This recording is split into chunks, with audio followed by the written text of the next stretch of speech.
Chapter 2. Belak is released.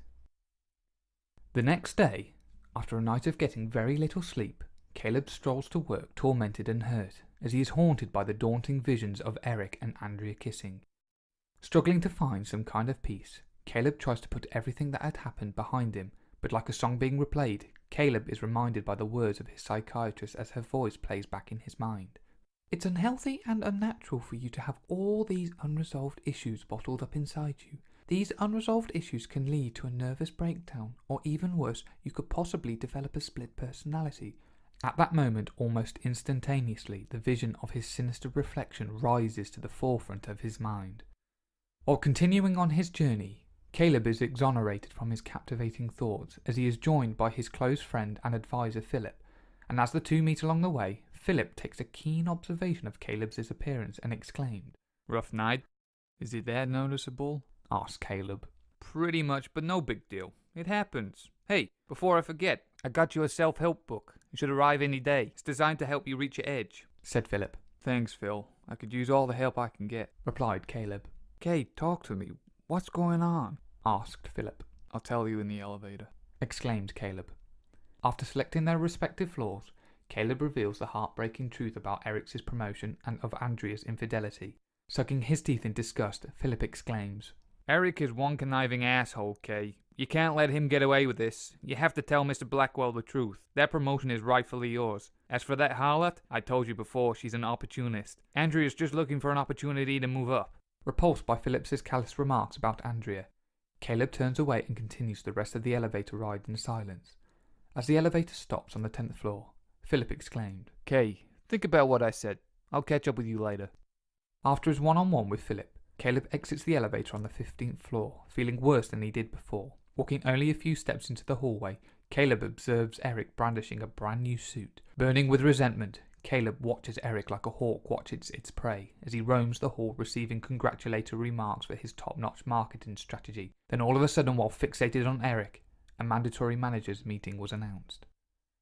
Throughout the course of the meeting, Mr. Blackwell spoke about the legacy of GM and the new direction that the company will now be going in, thanks to the new marketing strategies that will be implemented. Upon nearing the end of his address, Mr. Blackwell proclaimed, "I have an announcement to make. Eric, can you please stand up?" Continuing on, Mr. Blackwell says, "Now, as you all know, we were looking for a new assistant director for sales and marketing. We were looking for someone who would not only assist in keeping GM on the cutting edge, but would also make Global Media the leading advertising agency in the country. So, we offered the position and issued a challenge to any manager interested to apply. Many came forward, but only one was chosen, and we have made our decision. Ladies and gentlemen, I present to you Eric Jameson, our new assistant director for sales and marketing." While everyone is clapping and congratulating Eric, a senior marketing director leans over and says to Caleb, "I know you were really gunning for that promotion, and I'm sorry you didn't get it, but right now, I really expect your support more than the others, as Eric transitions into his new role as assistant director."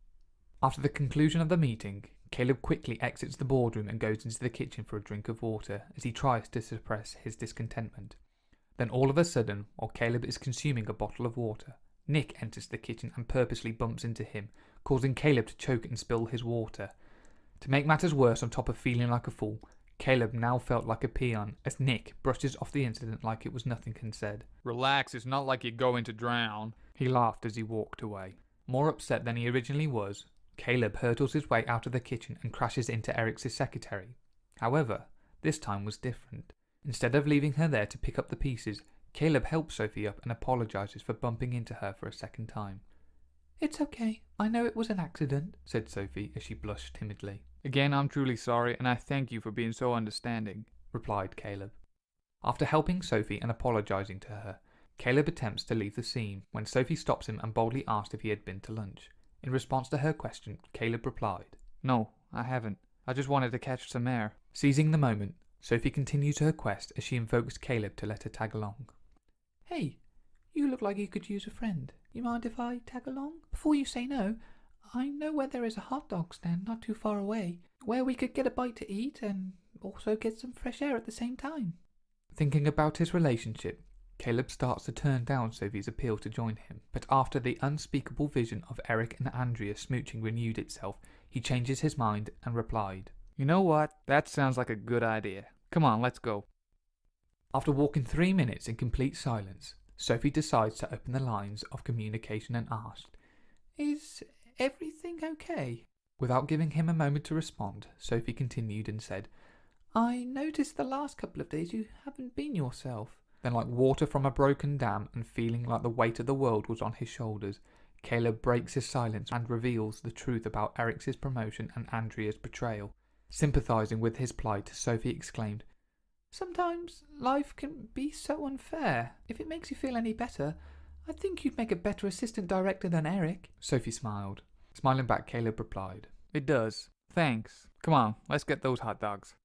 After getting their hot dogs, Caleb said, Hey, Sophie, there's an antique store a block away from here. I want to check it out. I saw something in the window that caught my attention, and I wanted to see if it's still there. Overwhelmed with insurmountable joy to have extended alone time with Caleb, Sophie willingly agrees to his request and exclaimed, "What are you waiting for? Lead the way." As they approach the antique store, Caleb looks into the display window and notices that the mirror wasn't there. Sucking his teeth, he said, It's not there. Let's go. "What isn't there?" asked Sophie curiously. The mirror that I saw yesterday, but it's gone now. We can head back to the office. It's no big deal. Exclaimed Caleb. "You give up way too easy. Let's check inside. They may have just moved it," replied Sophie. Going into the antique store, Sophie pushes the door open and shouted, "Hello?" Good day. How can I help you? asked the store clerk. "Hi.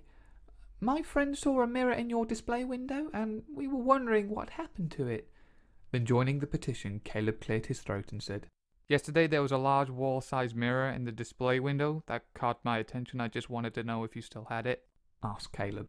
Oh yes, that one. We moved it to the back. If you go through that aisle, all the way to the back, you'll find it. Answered the clerk with a smile.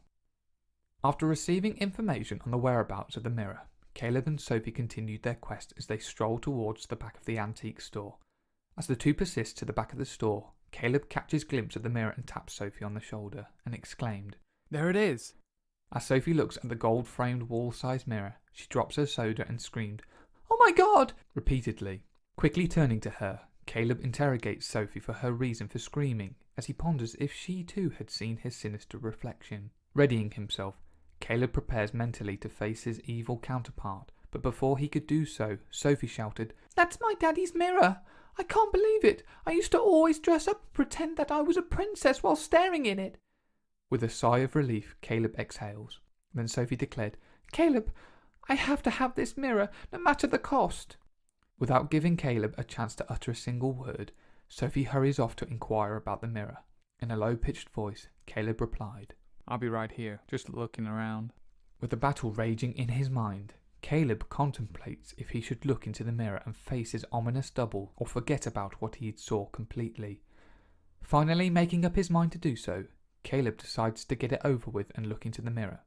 To his surprise, he looks into the mirror and sees only his reflection, and after repeated trials of looking again and again, he becomes comfortable with the idea that his evil mirror double had vanished for good, as he thinks to himself, Maybe it was just in my imagination. Feeling confident that all was well and that he had nothing to worry about, Caleb takes a final look into the mirror. Then all of a sudden he receives the shock of his life as he comes face to face once again with his sinister mirror reflection. Petrified and intrigued at the same time, Caleb moves closer to the mirror and examines it. Then it happened like a flash of lightning. Caleb's reflection grabs him and pulls him into the mirror, trapping him inside the glass prison cell while simultaneously making his escape. Now the sinister image, Belak, is released.